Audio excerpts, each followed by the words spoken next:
Pour information, cette chaîne, à cause des sujets qui y sont abordés, est jugée néfaste par YouTube. Les algorithmes se chargent donc de saper la diffusion des vidéos, allant jusqu'à modifier les paramètres vous permettant de laisser des commentaires, etc. N'hésitez pas à partager et à vous abonner. Je ne considère pas faire un travail, je fais juste ma part. Je ne monétise rien, je ne vous demande rien pour moi.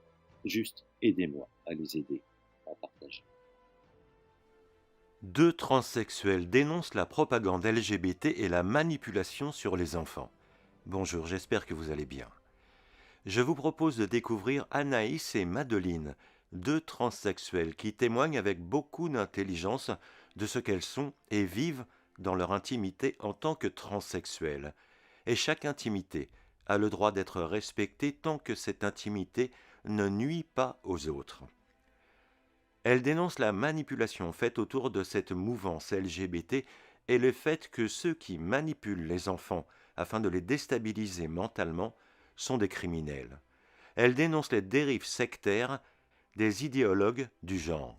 Elles ont fondé le collectif Lettres Trans pour faire entendre leur voix et remettre des repères de bon sens, à l'heure où un nombre exponentiel de personnes se réclamant de la transidentité, mais dont la situation n'a rien à voir avec leurs propres conditions, utilisent le paravent de leurs droits pour commettre des exactions sociales, censurer, agresser et soumettre les sociétés à la peur et au chaos, précisant que les enfants différents en sont les premières victimes. Cerise sur le gâteau, l'une d'elles est même accusée de transphobie par des activistes LGBT. N'hésitez pas à découvrir ce témoignage très intéressant. Le lien se trouve comme d'habitude dans le descriptif. Et souhaitons que nous avancions tous intelligemment et respectueusement afin de freiner toutes ces propagandes nauséabondes qui desservent aussi bien les trans que l'avenir de nos enfants, car tout est fait dans tous les domaines pour nuire au mental de ceux qui constitueront la société de demain. Tout est fait pour les déstabiliser, leur faire perdre des repères fondamentaux afin de manipuler les humains.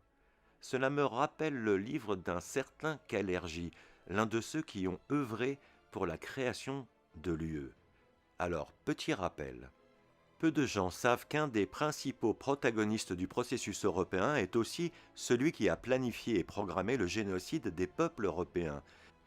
Il s'agit d'un obscur personnage dont les masses ignorent l'existence, mais que les entre guillemets puissants considèrent comme étant le père fondateur de l'Union européenne. Son nom est Richard Kundehoff Kalergi. En coulisses, loin des projecteurs, il a réussi à attirer dans ses filets les plus importants chefs d'État. Ils soutiendront et feront la promotion de son projet d'unification. Dans son livre Praktischer Idealismus, Kalergi déclare que les habitants des futurs États-Unis d'Europe ne seront plus les peuples originaires du vieux continent, mais plutôt une sorte de sous-humanité bestiale issue de mélanges raciaux.